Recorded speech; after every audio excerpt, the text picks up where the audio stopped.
Oh my, I'm glad you're here. We're going to talk today about day for night shots and how to achieve them. Day for night is basically shooting during the day and creating a shot that looks like it was shot at night, possibly. My setup is fairly simple, so let's get started. Okay, so today I was experimenting and I was thinking, maybe I can shoot in this bedroom and make something look like it's nighttime when it's not.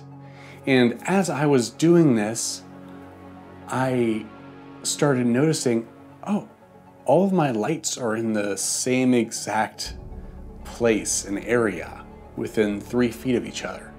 So that meant I could do multiple angles without having to relight the room, which was pretty cool.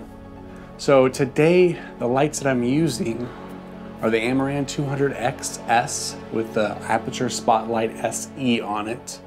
And then we have the Nanlite Forza 60C with the projection attachment to it.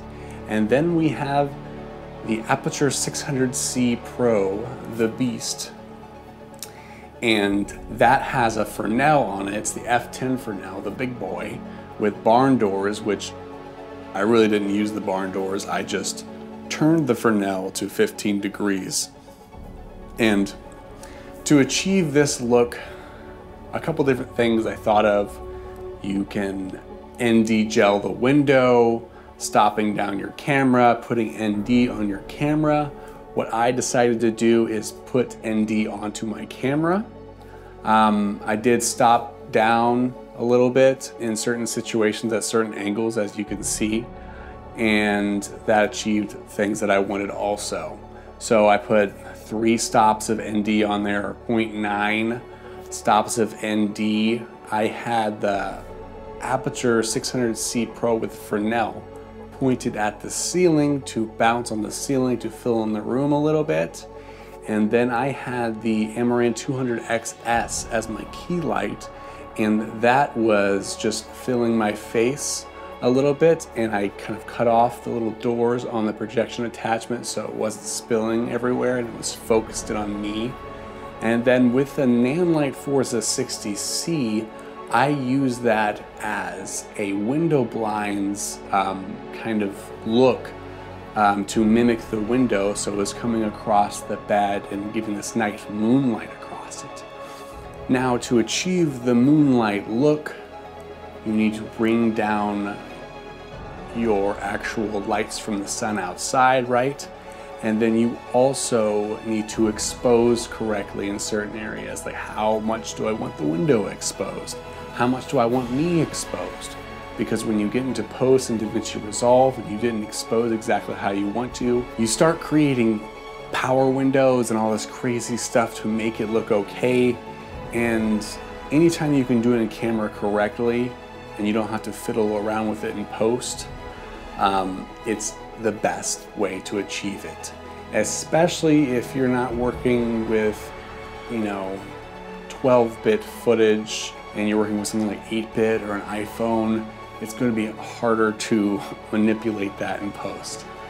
And I set all of the lights to daylight, so matching what was outside and what the temperature of outside was. So let's move on. The lights are all set at 5600 Kelvin, and my camera's white balance is set at 2550. That is not hard line in stone. You have to do 2550. There's many different variations on how to get the moonlight look, right? You can do your lights at 5600, your white balance at 3200. You can do your white balance at 4100 and maybe all of the lights cooler at 6500. It's really up to interpretation. Test it out. What I did was 2550 white balance, 5600 Kelvin lights. But yeah, I think it turned out pretty great. The only thing I might have added a little bit was haze, but I didn't feel like dealing with the haze today. But yeah, that is about it for today. Hopefully you look at this footage and go, that looks pretty good. But I hope you have a great day and come back for more videos, like and subscribe, and hope to see you soon. Love you. I love you. Yes, I do. Bye. Sweet, sweet baby.